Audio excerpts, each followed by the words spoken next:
ನಮಸ್ಕಾರ ಸ್ನೇಹಿತರೆ, ಎಲ್ಲರೂ ಹೇಗಿದ್ದೀರಾ? ಚೆನ್ನಾಗಿದ್ದೀರಾ ಅಂತ ಅಂದ್ಕೊತೀನಿ. ನೀವು ಇದುವರೆಗೆ ATM ಮಷಿನ್ ಕೇಳಿರ್ತೀರ. ATM ಮಷಿನಲ್ಲಿ ಇದುವರೆಗೆ ನೀವು ಹಣನ ಡ್ರಾ ಮಾಡಿರ್ತೀರ.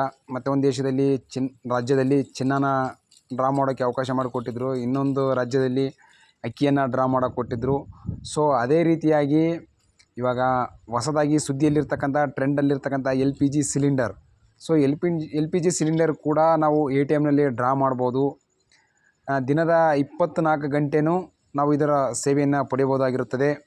ಸೊ ಇನ್ಮೇಲೆ ಯಾವುದೇ ಕಿರಿಕಿರಿ ಇಲ್ಲದೆ, ಡೆಲಿವರಿ ಬಾಯ್ಗಳ ಕಿರಿಕಿರಿ ಇಲ್ಲದೆ ಆರಾಮವಾಗಿ ನಮಗೆ ಯಾವಾಗ ಬೇಕೋ ಆವಾಗ ನಾವು ನಮ್ಮ ಸಿಲಿಂಡ್ರನ್ನು ನಾವು ತೆಗೆದುಕೊಂಡು ಬರ್ಬೋದು, ಜಸ್ಟ್ ಕೇವಲ 2 ರಿಂದ 3 ನಿಮಿಷಗಳಲ್ಲಿ.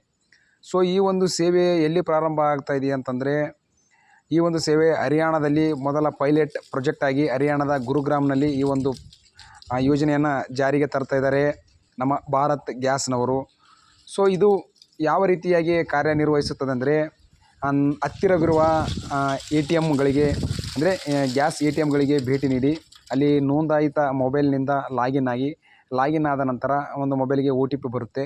ಸೊ OTPನ ಮೆನ್ಷನ್ ಮಾಡಿ, OTPಯನ್ನು ಹಾಕಿದ ನಂತರ ಪೇಮೆಂಟ್ ಆಪ್ಷನ್ ಬರುತ್ತೆ. ನೀವು ಪೇಮೆಂಟ್ ಮಾಡಿದ ತಕ್ಷಣ 2 ರಿಂದ 3 ನಿಮಿಷಗಳಲ್ಲಿ ನಮ್ಮ ಒಂದು ಸಿಲಿಂಡರ್ ATMನಿಂದ ಹೊರಗಡೆ ಬರುತ್ತೆ. ತುಂಬಿದ ಸಿಲಿಂಡ್ರನ್ನ ತೊಗೊಂಡು ನಾವು ಖಾಲಿ ಇರ್ತಕ್ಕಂಥ ಸಿಲಿಂಡ್ರನ್ನ ಒಳಗಡೆ ಹಾಕಿದರೆ ಸಾಕು, ಅದು ಇದಾಗುತ್ತೆ.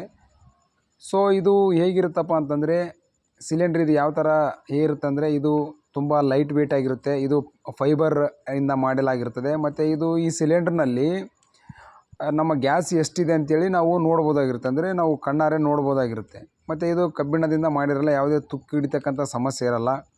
ಸೊ ಇದು ಮಹಿಳೆಯರಿಗೆ ಮತ್ತು ವೃದ್ಧರಿಗೆ ಕ್ಯಾರಿ ಮಾಡಲು ತುಂಬ ಈಸಿಯಾಗಿರುತ್ತೆ. ಇಂತಹ ಒಂದು ಕ್ರಾಂತಿ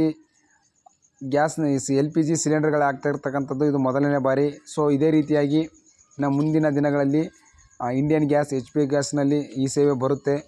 ಸೊ ಇದು ಒಂದು ನಾವು ಬಹಳ ಖುಷಿಯ ವಿಚಾರ ಅಂತ ಹೇಳ್ಬೋದು. ಯಾಕಂದರೆ ಹಲವು ದಿನಗಳವರೆಗೆ ಬುಕ್ ಮಾಡಿ ಕಾದರೂ ಸಹ ಕೆಲವೊಂದು ಟೈಮಲ್ಲಿ ನಮಗೆ ಸರಿಯಾದ ಟೈಮಿಗೆ ಸಿಕ್ಕಿರಲ್ಲ. ಮತ್ತು ಡೆಲಿವರಿ ಬಾಯ್ಗಳು ಸಹ ಇವತ್ತು ಬರುತ್ತೆ ನಾಳೆ ಬರುತ್ತೆ ಅಂತೇಳಿ ಕಿರಿಕಿರಿ ಮಾಡ್ತಾರೆ. ಸೊ ಇದೆಲ್ಲ ಸಮಸ್ಯೆಯಿಂದ ನಮಗೆ ಒಂಥರ ಮುಕ್ತಿ ಸಿಕ್ಕಂಗಾಗುತ್ತೆ. ಆದಷ್ಟು ಬೇಗ ನಮ್ಮ ರಾಜ್ಯದಲ್ಲಿ ಇಂಥ ಸೇವೆ ಪ್ರಾರಂಭವಾಗಲಿ ಅಂತೇಳಿ ನಾನು ಬಯಸ್ತೀನಿ. ಎಲ್ಲರಿಗೂ ಧನ್ಯವಾದಗಳು.